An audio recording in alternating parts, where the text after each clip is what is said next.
findings indicate ongoing community transmission of polio, and so therefore we take this opportunity as government to alert the Kenyan public of this disease. As you may be aware, there has been a lot of campaigns to declare Kenya polio-free, but because of issues of immigration from Somalia and such other places, then you can see this case, Kenya has been affected again. However, the government has swiftly responded by activating the National Public Health Emergency Operations Center and the constitution of an incident management system with the subcommittees with the regular coordination meetings at the Ministry of Health.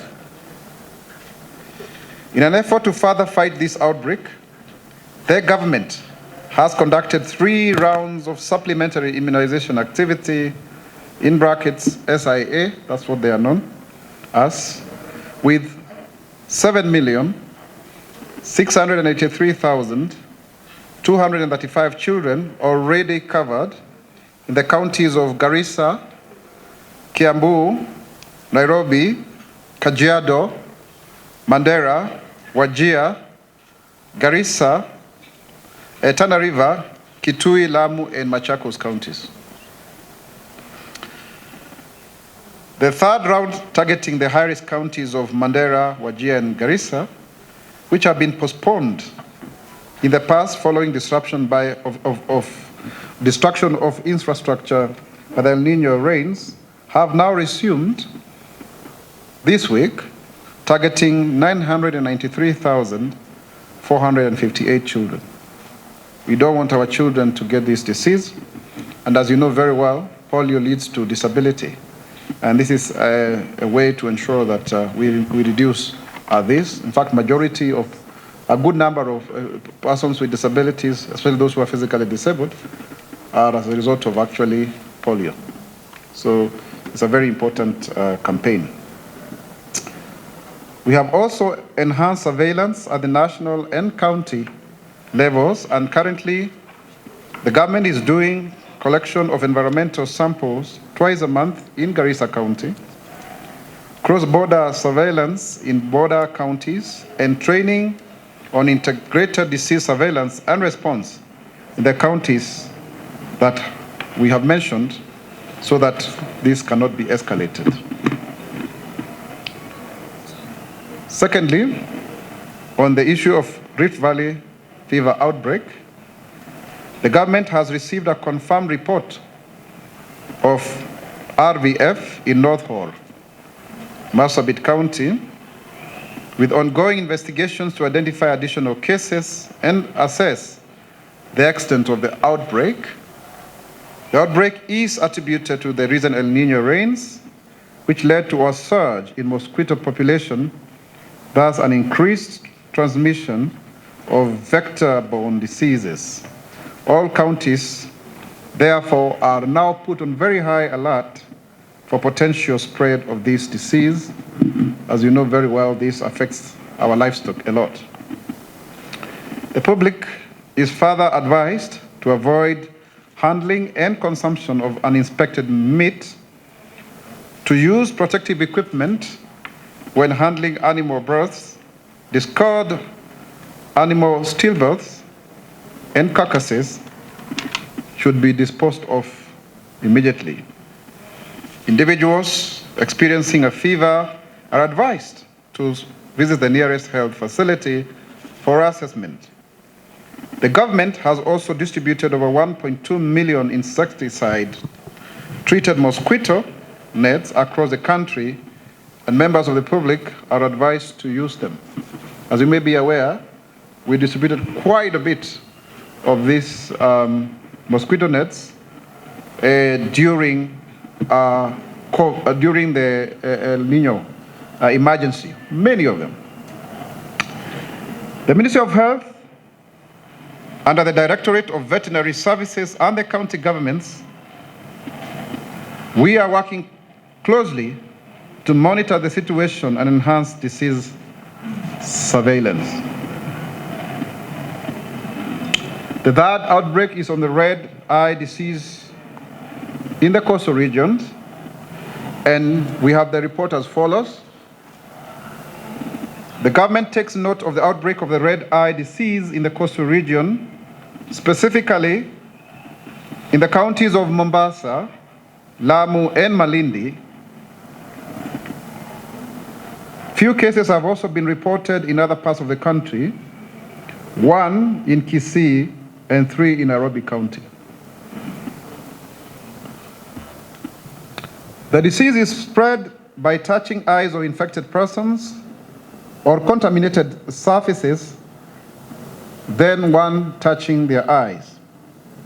This disease, characterized by red, watery eyes, has been identified as a form of conjunctivitis, which is highly contagious, but generally not severe in nature. So it is contagious, but not severe. Please note that. It is therefore important to emphasize that these conditions are usually self-limiting and rarely causes long-term complications to the eye, and therefore needs not to cause high alarm. So people should not panic because of that. Members of the public are therefore advised to frequently wash their hands and keep off touching their faces, disinfect high-touch surfaces, and don't share personal items like towels for those affected. I don't know how that would work in a homestead.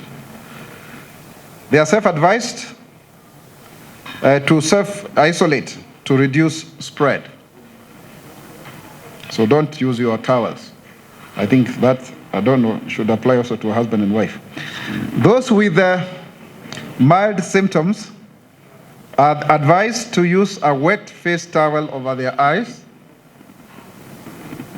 and persons with severe symptoms, which include redness, discharge, swelling, and bleeding, should seek urgent medical attention. So that is to the extent that we are speaking about health. So if you are a health journalist, we come to that point. Let me now turn to agriculture, enhancing agricultural productivity and prosperity.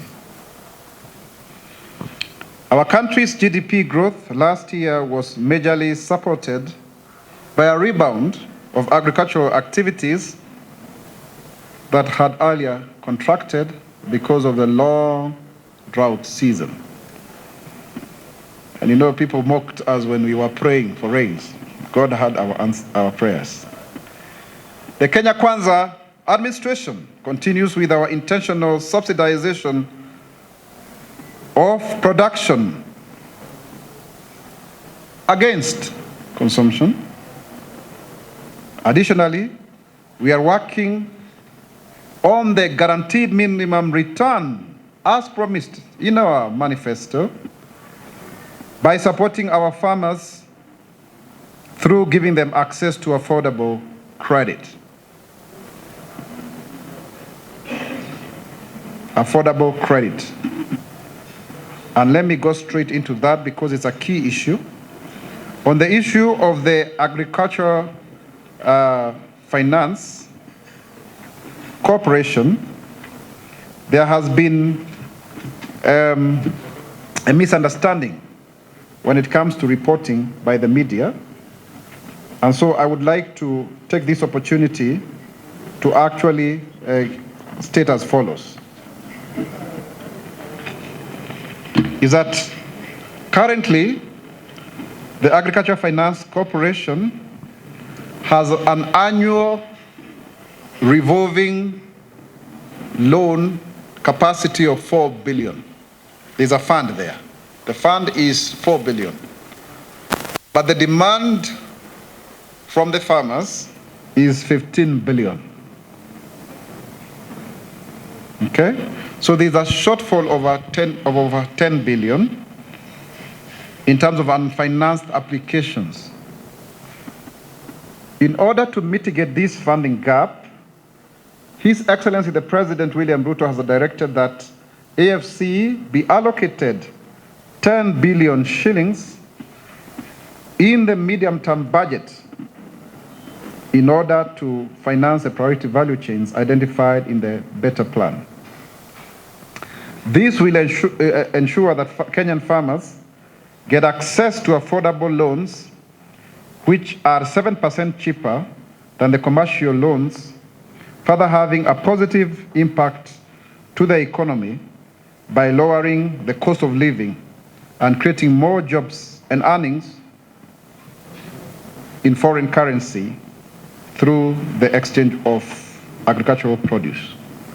So we are going to have that kind of outlook.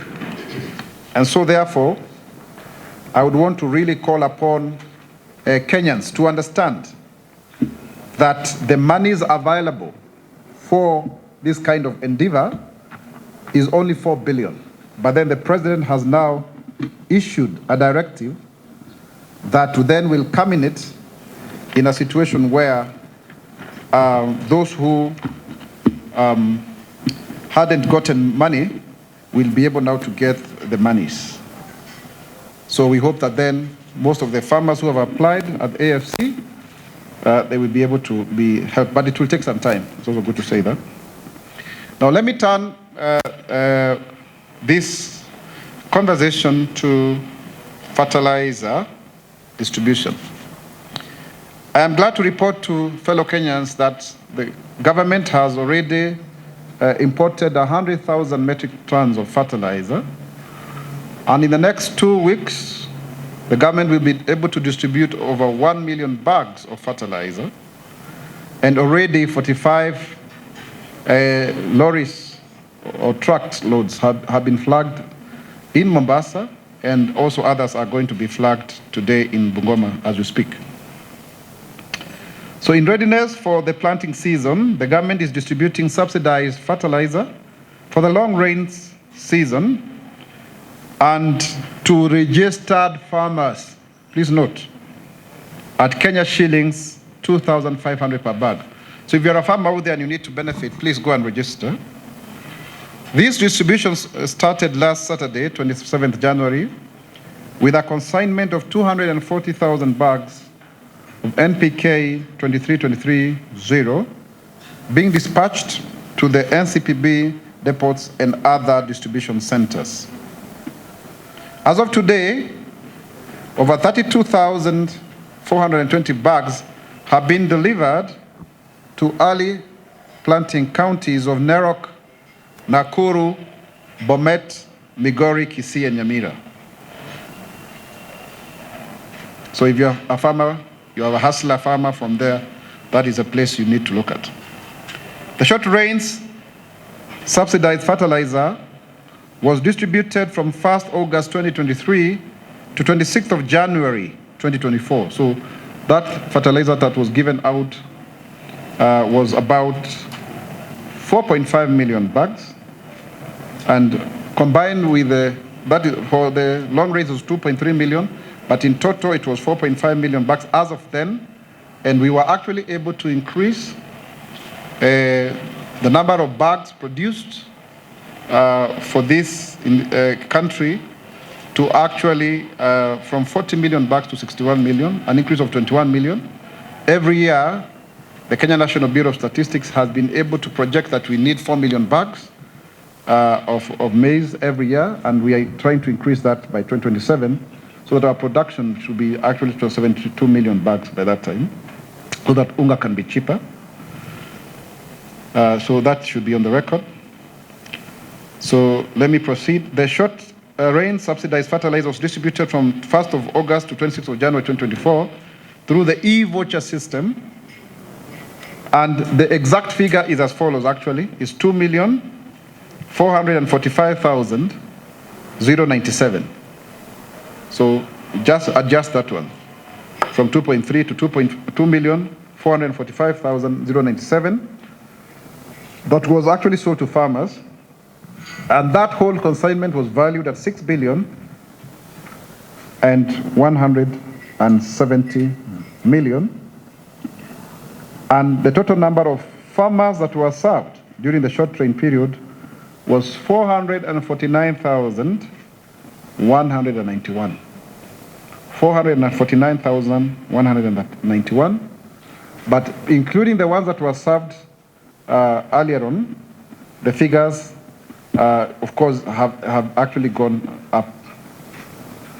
The 6.4 million farmers registered under the Kenya Management Information System, KEMIS, are able to access the subsidized fertilizer through the e-voucher system. The voucher messages are redeemable at NCPB depots and last mile distribution centers to make the fertilizers even more accessible to hustlers in the villages. Now, as you may be aware, we don't have enough distributors. So those hustlers who have who are agro dealers or stockists, like this, the agro shops, the government is now onboarding 15,890 agro dealers and 7,115 stockists who are already registered, so that they are able to participate in the distribution of fertilizers to registered farmers. Now, this will help. First, these are hustler businesses. They'll be able to get some business because they'll be selling the fertilizer to 2,500, government fertilizer. But also, as a farmer, as a smallholder farmer at the bottom of the economic pyramid, you don't need to travel to your county headquarters to get the fertilizer. So it will lead to more farmers benefiting, not just the 449,000 that we have mentioned earlier on. In addition, the government is procuring several fertilizer varieties valued at an estimated cost of 28.2 billion, including 2 million bags of NPK 232300, and then including 2 million bags of NPK 23230, and 2.5 million bags of assorted NPK-based soil and crop-specific blends for planting, and a further 2.5 million bags for top dressing. So you can see from the figures that I'm giving you here, you have 2 million bags of NPK 23230. You have another 2.5 million bags of NPK-based soil and crop-specific blends, another 2.5 million bags for top dressing. So that is a total of 7 million bags. That's quite commendable at a cost of 28.2 billion Kenya shillings.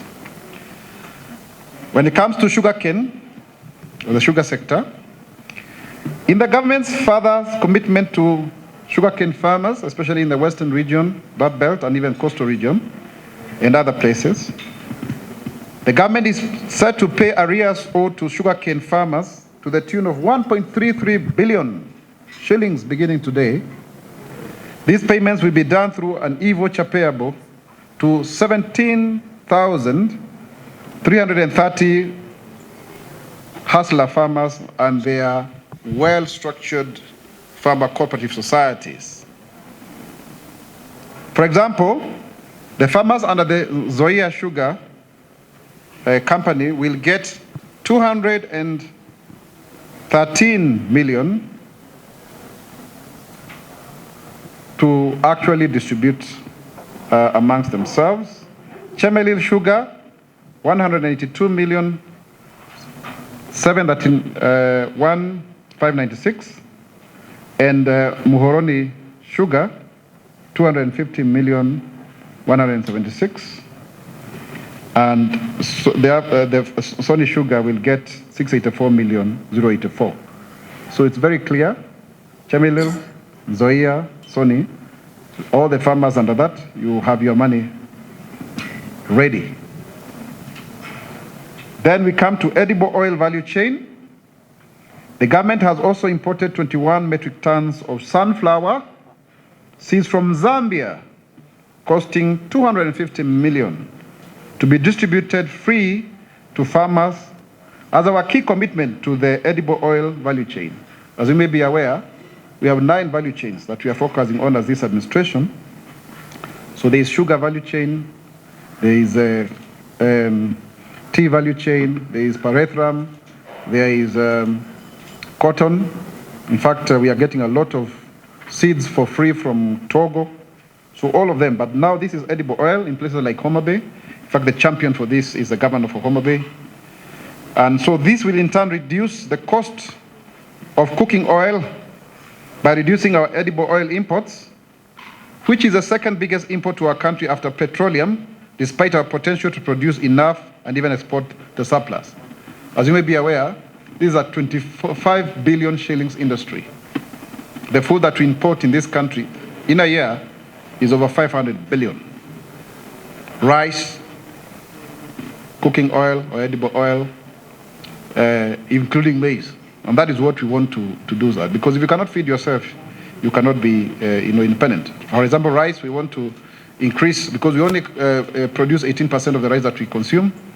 We increase that to 40%, and irrigation is already happening. The last 16 months, we've been able to increase the land under irrigation to nearly 48,000 acres. In the coffee sector, the government has set a guaranteed minimum return price of 80 shillings up from 60, with Kenya shillings 40 already paid instantly when the farmer takes the produce to the factory, and the remaining half paid within a month. So 40 when you have already when you go to your local coffee factory, and then within a month, within 30 days, you are given the rest 40. As of the 26th of January, the government has already disbursed 2.9 billion shillings into the Coffee Cherry Fund, which is about 6 billion, to finance the priority value chains identified in the Better Plan. This is another value chain, coffee. This will ensure that farmers are able to get their money on time, and so therefore they are able to live more independently. And the farmers that have benefited from this already, the 2.9 billion, are 221,382 in 24 counties through that fund that I've told you about.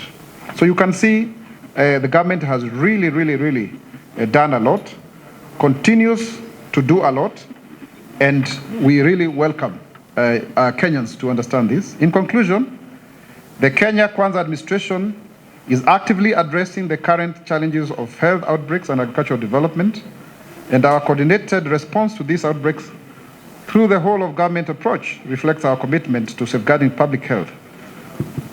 Simultaneously, we are bolstering the agricultural sector through subsidized farming inputs, putting more money in the pockets of hustler farmers with an aim of strengthening food security and stimulating economic growth towards industrial development. The integrated approach demonstrates our dedication and commitment in ensuring that we fulfill the promises we made to Kenyans in our manifesto, which is a social contract between us and the members of the public who are essentially our employers. I thank you. More Radio, 88.2 FM. We are in charge.